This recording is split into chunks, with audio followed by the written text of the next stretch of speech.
निवेश करना शुरू कर दिया था। उनकी अधिकतर संपत्ति उनके 50वें जन्मदिन के बाद जुड़ पाई थी और यही उनकी सफलता की असली कुंजी है। अगर यही काम उन्होंने 30 साल की उम्र में शुरू किया होता और 60 की उम्र में सेवानिवृत्त हो जाते तो शायद हमने उनके बारे में सुना भी ना होता। देखा जाए तो वॉरेन बफे की सारी सफलता अपनी जवानी के वर्षों में बनाए गए वित्तीय आधार और अपनी अधेड़ अवस्था में उसे बनाए रहने की वजह से हुई। उनका कौशल निवेश करना जरूर है, पर उनका रहस्य समय है। इस तरह से कंपाउंडिंग काम करती है, किसी भी चीज को बस जोड़ते चले जाना। बफे की सफलता को बयान करने वाली 2000 पुस्तकों में से किसी का भी शीर्षक This guy has been investing consistently for 3/4 of a century नहीं है, लेकिन हम जानते हैं कि उनकी अधिकांश सफलता की कुंजी यही है। इस गणित को समझना मुश्किल है क्योंकि ये सहज नहीं है। आर्थिक चक्रों, व्यापारिक रणनीतियों और क्षेत्र के दाव पर तो ढेरों किताबें हैं, लेकिन सबसे शक्तिशाली और महत्वपूर्ण पुस्तक को शट अप एंड वेट कहा जाना चाहिए। चुप रहें और इंतजार करें, क्योंकि जो कुछ भी जल्दी से हासिल होता है वो लंबे समय तक नहीं टिक पाता। ये मान लीजिए कि यह आपके आर्थिक विकास के लॉन्ग टर्म चार्ट का सिर्फ एक पृष्ठ है। व्यावहारिक निष्कर्ष ये है कि बहुत से निवेश के प्रयास अधिकांश निराशाजनक ट्रेंडों, खराब रणनीतियों और असफलता के लिए जिम्मेदार हो सकते हैं। हर कोई अपने लिए सबसे अधिक निवेश रिटर्न अर्जित करने की कोशिश करता है। ये सोच सही भी है। इसके लिए हम उन लोगों को दोष नहीं दे सकते जो अपने सभी प्रयासों को इसके लिए समर्पित करते हों। उन्होंने यही सीखा है और वो इसी का प्रयास करते हैं। ये सहज रूप से अमीर बनने का सबसे अच्छा तरीका लगता है, लेकिन जरूरी नहीं कि अच्छा निवेश हर बार सबसे ज्यादा रिटर्न अर्जित करने के बारे में ही हो। कई बार ये उच्चतम रिटर्न एक ही बार सफल होता है जिसे दोहराया नहीं जा सकता। दूसरी तरफ कंपाउंडिंग यानी धीरे धीरे पर लंबे समय तक जोड़ा गया निवेश बहुत अच्छा रिटर्न अर्जित करने में सफल रहता है। आप इसके साथ टिके रह सकते हैं और इसे लंबे समय तक दोहराया जा सकता है। वहीं इसके विपरीत कम समय में भारी रिटर्न अर्जित करना की सोच के पीछे कुछ दुखद कहानियां हैं, जिसके बारे में हम आगे चर्चा करेंगे। आप भी हमारे साथ बने रहिएगा।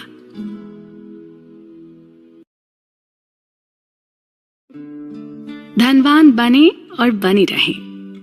धनवान बनने के लाखों तरीके हैं और ऐसा करने के बारे में बहुत सारी किताबें भी हैं, लेकिन धनवान बने रहने का एक ही तरीका है, थोड़ा कम खर्चा करें और साथ ही ये डर पालें कि ये धन कभी भी समाप्त हो सकता है। अगर आपके मन में ये दोनों ख्याल रहेंगे तो स्थिति कभी भी हाथ से नहीं निकलेगी। नमस्कार, मैं हूं पल्लवी और बातचीत को आगे बढ़ाते हैं। आइए जानते हैं दो ऐसे निवेशकों की कहानी जो एक दूसरे को जानते नहीं थे, लेकिन जिनके रास्ते लगभग एक सदी पहले टकराए जरूर थे।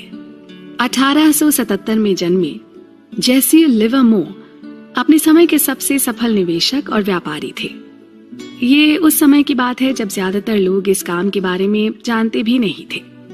30 साल की उम्र तक उनके पास $100 मिलियन की संपत्ति जुड़ चुकी थी।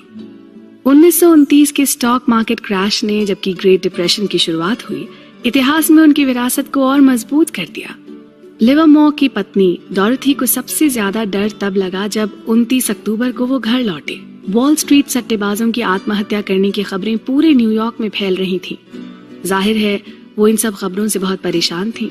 तभी जेसी ने बताया कि उनकी अच्छी किस्मत और समझ से वो सिर्फ गिरते हुए स्टॉक पर पैसा लगा रहे थे और उस एक ही दिन में उन्होंने $3 बिलियन की कमाई की थी।